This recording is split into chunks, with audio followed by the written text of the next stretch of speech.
Hi friends, आप देख रहे हैं फिल्मी खिचड़ी। मैं हूं रूना आशीष। और जैसे ही आरंभ रिव्यू ये मैंने स्टोरी अपलोड की, उसके बाद मैंने देखा कि कुछ और भी अपडेट्स आ गए हैं, जिसमें कि पवनदीप और अरुणिता है and Arunita is singing that पहाड़ी सॉन्ग एंड एकदम पहाड़ी लड़की पहाड़ी रंग रूप में ढल गई हैं, वो रंग चढ़ गया है।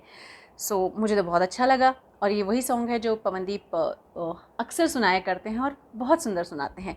मतलब अब लेटेस्ट इन्फॉर्मेशन जो मेरे पास आई है वो ये है कि जो पवनदीप राजन साहब हैं वो अरुणिता मैडम को टिहरी डैम दिखाने के लिए लेकर गए हैं।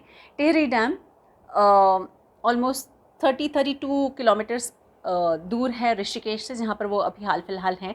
और अगर इसके बारे में मैं कहूँ तो ये दुनिया का 5वां सबसे बड़ा ऊंचा डैम कहा जाता है। तो वाह भाई, किस ऊंचाइयों पर जा रहे हैं ये दोनों, ये जोड़ी देखकर अच्छा लगता है।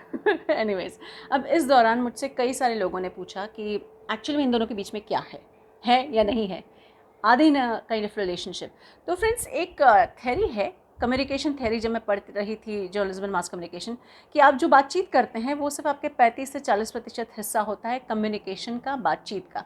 बाकी बॉडी लैंग्वेज से आप समझ सकते हैं और सामने वाले को पढ़ सकते हैं कि एक्चुअल में शख्स क्या कहना चाहता है, दोनों के बीच में कैसा रिलेशनशिप है, अच्छा है या नॉट सो गुड है। तो आप बताइए, वो नॉन वर्बल कम्युनिकेशन के ज़रिए एक दूसरे को क्या बात करते हैं। आप बताइए, मतलब क्या कहूँ मैं, लिख कर बताना है आपको। अब इस दौरान कुछ लोगों ने मुझसे ये भी पूछा कि इन दोनों के घर वाले क्या कहते हैं।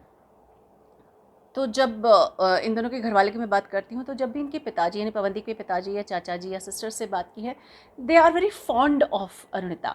पिताजी हमेशा उन्होंने मुझे बताया है जब भी मेरी बात हुई थी कि अरुणिता बहुत गुणी है, बहुत ही अच्छी लड़की है, हमें बहुत अच्छी लगती है। अब ऐसे में इंटरव्यूज़ के दौरान भी वो कहते हैं कि जो सिंगिंग बैकग्राउंड की होगी तो ज़्यादा अच्छा होगा, वो साथ अच्छा निभा पाएगी। अब ऐसे में अरुणिता के घर वालों का क्या कहना है, तो मैं आपको बता दूं, मुझे बिल्कुल भी आइडिया नहीं है। I have no idea about it. क्योंकि जब इसके फिनाले ने इंडियन आइडल के फिनाले के लिए मैं स्टेज के आसपास भी थी और फिनाले डिक्लेयर कर दिया गया था कि पवनदीप इज़ अ विनर, मैं सबके माता पिता को देख सकती थी, इंक्लूडिंग साइली और इंक्लूडिंग निहाल।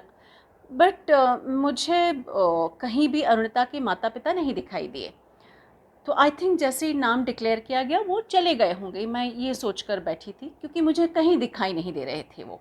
और फिर बाद में जब मैं कुछ समय बाद उनसे ऑक्टोपस एंटरटेनमेंट के ऑफिस में भी मिली, तो मुझे एक बहुत हल्के से हिंट दी गई कि पवनदीप और अरुणिता के बारे में ज़्यादा बातचीत नहीं की जाए, she doesn't like it.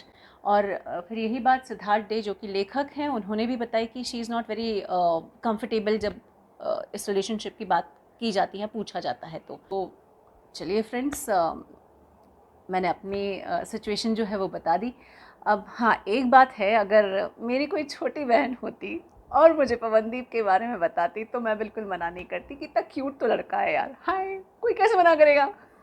Anyways, एक बार फिर से मुझे बताइए, इन दोनों की बॉडी लैंग्वेज देखकर आपको क्या लगता है। भाई, जोड़ी तो मुझे बहुत पसंद है, गाने बड़े पसंद है, और टिहरी डैम जा रहे हैं, मतलब किस ऊंचाइयों पर जा रही है ये जोड़ी, देख के भी मज़ा आता है, बहुत क्यूट है। नज़र नहीं लगनी चाहिए इस जोड़ी को, और उनकी सिंगिंग को भी ख़ास तौर पर से। ये जो जोड़ी जब गाना गाती है तो मज़ा आ जाता है।